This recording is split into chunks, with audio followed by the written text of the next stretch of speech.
திருப்பி மதிப்புள்ள உறுப்பினர் எம்எல்ஏ இருந்தார் பரமசிவம் 2 கிணறு வெட்டினார். அவரால் அவ்வளவுதான் முடியாது, அதனால பண்ண முடியல.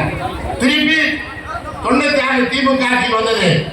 வந்தவுடன் மாண்புமிகு கலைஞர் அவர்களும் நம்முடைய தளபதி அவர்களும் 7 கிணறுகளை வெட்டி கூட்டு குடிநீர் திட்டம் நிறைவேற்றி மக்களுக்கு நல்ல குடிநீரை கொடுத்த முதலமைச்சர் தான் தளபதி மு க ஸ்டாலின் மட்டுமல்ல, உள்ளாட்சித்துறை அமைச்சராக இருந்தார், துணை முதலமைச்சராக இருந்தார்.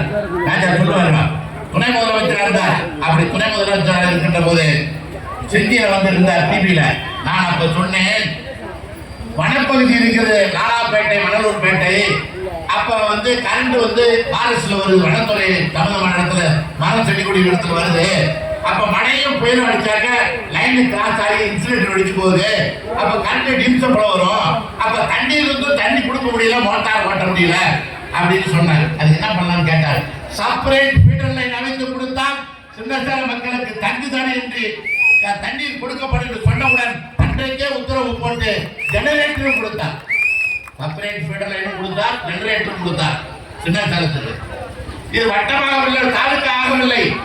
தாலுக்கா ஆகாத முன்பதற்கு இங்கிருந்து ஆரம்ப சுகாதார நிலையத்தை 30 படுக்கை வசதியுடன் தரத்தை உயர்த்தி ஆங்கிலத்திலே நான் தாலுக்கா ஹாஸ்பிட்டல், தமிழிலே வட்டசாலா மருத்துவமனை வேற 30 படுக்கை வசதியுடன் கட்டி கொடுத்தது திராவிட முன்னேற்ற கழக ஆட்சி. 30 படுக்கை வசதியுடன் NH ரோடு உளுந்தூர்பேட்டை வரைக்கும் NH 45, உளுந்தூர்பேட்டைக்கு தாண்ட கூட்டரோடு தாண்டினா NH 45, திருச்சி ரோடு NH 45.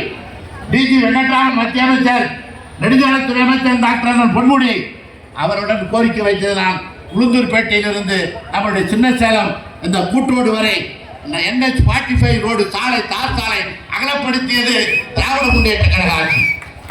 இப்ப நகாய் ரோடு நகாய் 4 வழி சாலை போட்டுட்டு இருக்காங்க.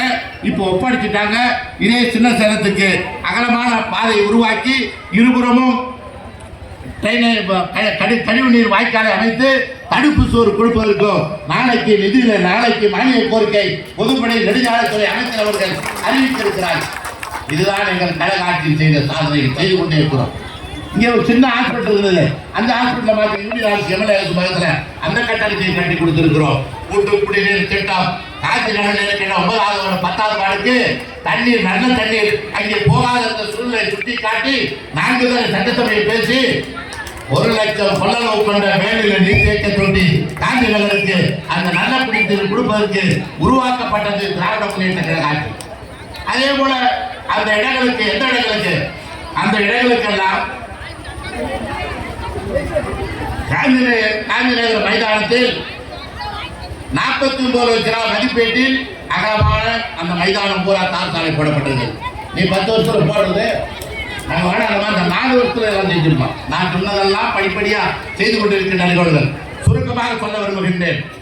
அவங்க 2011 இருந்து 16 வரைக்கும் அதே போல 9 கோடி ரூபாய்க்கு தான் இந்த பேரூராட்சியில் வேலை செஞ்சிருக்காங்க. அதே போல 2016 இருந்து 21 வரைக்கும் 6 கோடி ரூபாய்க்கு வேலை செஞ்சிருக்கிறாங்க. அப்போ 9 15 கோடி 15 கோடி ரூபாய் மக்களே இந்த 10 ஆண்டு கால அவங்க ஆட்சியில கூட்டம் போட்டு வேறாப்பு பேசுறாங்கல்ல. நான் பேச ஆரம்பிச்சுன்னா வேற விதமாக பேச என்னால் முடியும். நாகரிகம் கருதி பேசுகிறேன், ஆதாரத்தோடு புள்ளிவரத்தோடு பேசுகிறேன். நீ போய் நாளைக்கு பேரூராட்சி அலுவலகத்தில் கணினியை தட்டிப்பார், கம்ப்யூட்டரை தட்டிப்பார். நீ எந்த தெருவுக்கு என்ன செஞ்ச, எங்க தார் ரோடு போட்ட, எங்க பஸ் ஸ்டாண்டு விரிவாக்கம் பண்ண, நாங்க பண்ணமா நீ பண்ணமா அப்படிங்கிறத விவரம் தெரியும். நீ 10 வருஷத்துல செஞ்சது மொத்தமே 15 கோடி. நாங்க 4 வருஷத்துல 27 கோடி ரூபாய் இந்த பேச அதை பேசு நானும் பேசு. எவ்வளவு நாள் தேங்கிக்கிறது இந்த பேருந்து நிலையம் அகலப்படுத்தி கொடுத்திருக்கிறோம், வேலை நடைபெற்றுக் கொண்டிருக்கிறது. இது 2010-11 தீயணைப்பு நிலையம் வந்துச்சு. மாணவ கட்டத்தில் இருந்து எங்க நெருப்பு பிடிச்சிட்டா மணி அடிச்சது, மணி தண்ணி அடிக்கிறாங்கல்ல அவசரத்துல. அந்த தீயணைப்பு நிலையம் 2011 கொண்டுட்டு வந்தத இது வரைக்கும் கட்டணம் 10 வருஷமா கட்டல. 4 நாளைக்கு முன்ன முதலமைச்சரை பார்த்து சின்ன சேலம் தீயணைப்பு நிலையத்துக்கு 35 சென்ட் கலெக்டர்கிட்ட வாங்கியாச்சு, அதுக்கு கட்டணம் கட்டி கொடுக்கணும்னு சொன்னேன். வர 30ஆம் தேதி தீயணைப்பு நிலையத்துக்கு கட்டணம் கட்டி கொடுக்க முதலமைச்சர் இன்றைக்கு உத்தரவு கொடுத்திருக்கிறார். அந்த முதலமைச்சருக்கு பிறந்த நாள். நான் அடுக்கடுக்கு இதுக்கு மேல அடுக்கடுக்காக சொல்லிக்கொண்டே போகலாம். ஆகவே இது போன்ற நிகழ்வுகளில் இன்றைக்கு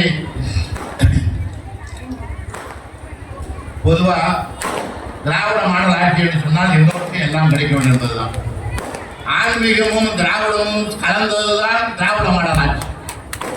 இப்ப 50 லட்சம் ரூபாய் பணத்தை கொடுத்து சிவந்தர் ஓட்டுநர் 64 வருஷத்துக்கு சின்ன சேலத்துல 50 லட்சம் ரூபாய் அரசாங்க பணத்தை இந்து சமய அறநிலைத்துறை மூலமாக கொடுக்கப்பட்டு ஊரை சுத்தி இழுத்துறேன். இந்த அவருடைய ஆட்சியில் பண்ணோம். நீ பண்ணியா?